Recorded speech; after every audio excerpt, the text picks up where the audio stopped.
우리는 하나님의 자녀이자 예수님을 따르는 제자입니다. 제자는 이유 불문하고 스승을 따라야 합니다. 당연히 스승의 말에 복종하고 스승님을 닮아가야 합니다. 누구나 이런 이론쯤을 다 알고 있습니다. 그런데 문제는 실천하지 못한다는 것입니다. 이 문제를 해결하기 위하여 지금까지 예수 닮기라는 주제로 주님을 따르는 제자의 삶을 살펴보고 있습니다. 오늘은 네 번째 시간으로 열심이라는 주제로 말씀을 살펴보겠습니다. 어떻게 보면 열심히 노력해야 한다는 것이 하나님의 은혜가 아닌 자신의 능력을 나타내는 것처럼 여겨질 수도 있습니다. 만일 구원에 관한 것이라면 결코 자신의 노력으로 얻을 수 없습니다. 그러나 여기서는 이미 구원받은 주님의 제자로서의 삶을 말하는 것입니다. 구약이나 신약의 모든 성경에서는 하나님을 섬기고 따르는 일이 사람들의 적극적인 순종과 열정을 필요로 한다는 것을 나타냅니다. 오늘 본문 말씀 여호수아 17장 17절부터 18절 말씀입니다.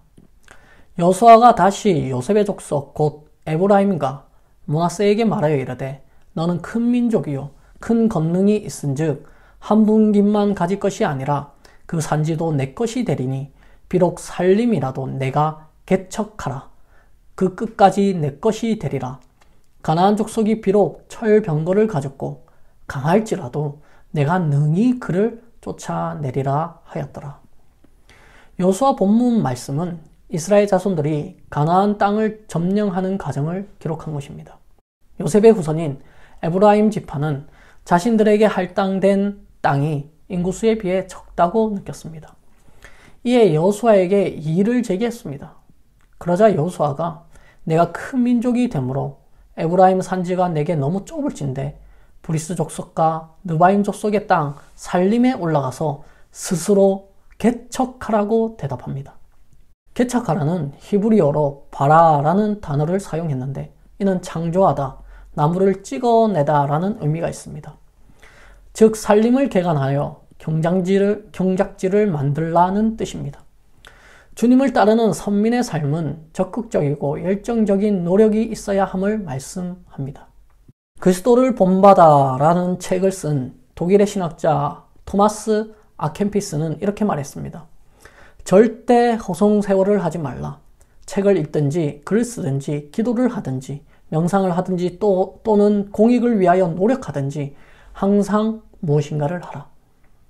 하나님의 나라는 가만히 앉아서 얻을 수 있는 것이 아니라 적극적이고 열정적으로 추구하고 노력해야 얻을 수 있다고 하십니다. 여러분은 하나님 나라를 얻기 위하여 어떻게 노력하고 있습니까?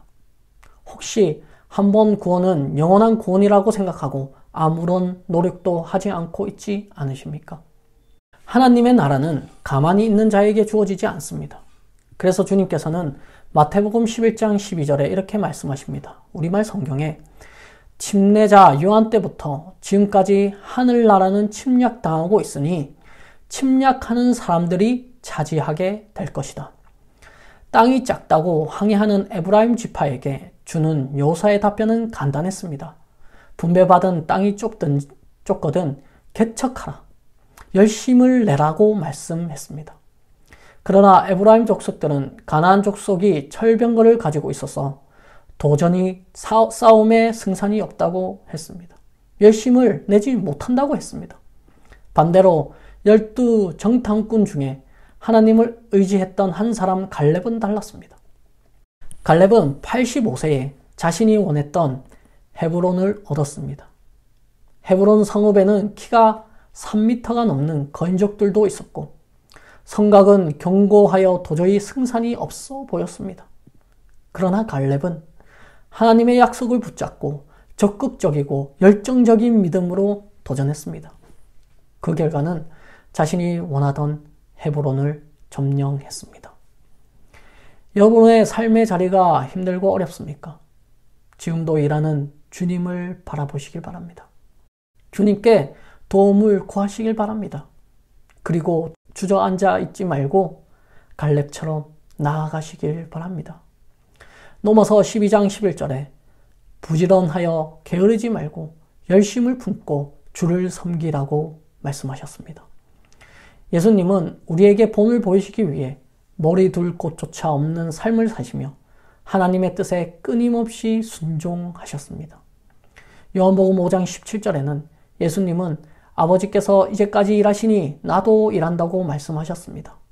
이처럼 예수님을 따르는 우리도 하나님의 일에 동참하는 열정을 가지고 최선을 다해야 합니다. 예배, 전도, 기도, 묵상, 찬양, 봉사 모든 것에 최선을 다해야 합니다. 우리가 진정 주님의 제자라면 마치 이것이 마지막 기회인 것처럼 열정을 다해 헌신해야 합니다. 교회 증언 7권 44페이지에 아침마다 그대 자신과 그대의 자녀들을 그 한 날을 위해 하나님께 바치라. 여러 단이나 여러 해를 계산하지 말라. 그날들은 그대들의 것이 아니다. 단 하루만이 그대들에게 주어져 있다. 마치 그날이 지상에서의 마지막인 것처럼 그 시간 동안에 주님을 위하여 일하라. 어느 기업체에서 사원을 모집했습니다. 대학을 각 졸업한 청년이 그 소식을 듣고 곧바로 원서를 제출했습니다. 며칠 후 면접 통지서가 왔습니다. 매월 며칠 10시에 면접 장소는 땡땡땡 빌딩 1815로 와라. 면접 당일 청년은 일찌감치 면접 장소로 찾아갔습니다. 빌딩 현관에 있는 경비에게 면접 장소인 1815를 가리키며 어디로 가야 하는지 물었습니다. 경비는 이 빌딩에는 1815가 없습니다 라고 하는 것이었습니다. 청년은 그럴 리가 없습니다. 이 회사의 홈페이지에도 나와 있는데요. 그러나 경비는 다시 말씀드리지만 이 빌딩에는 1809호까지만 있습니다 라고 했습니다. 청년은 어이없다는 듯 고개를 갸웃거리며 돌아섰습니다. 이틀 후 우편함에 편지가 있었습니다. 편지는 자신이 응시했던 기업에서 온 것이었습니다. 내용은 이러했습니다. 당신이 면접 장소에 왔을 때에 저희 면접관들은 근처 테이블에 앉아서 당신을 관찰하고 있었습니다. 그러나 당신은 경비원에게 묻는 것 외에는 아무 노력도 하지 않으시더군요. 저희 회사는 노력하지 않는 분에게는 기회를 드리지 않습니다. 정말 죄송합니다. 세상 기업도 포기하지 않고 열심을 내지 않는 사람들은 탈락시킵니다. 이 세상에 없어질 것들을 위해서도 열심이 필요한데 영원한 하나님 나라의 삶을 위하여 더 큰 노력과 열정이 필요하지 않겠습니까? 우리 모두 주님을 위하여 열심을 내는 그렇게 예수님을 닮아가는 우리가 되기를 바라며 오늘의 말씀을 마치겠습니다.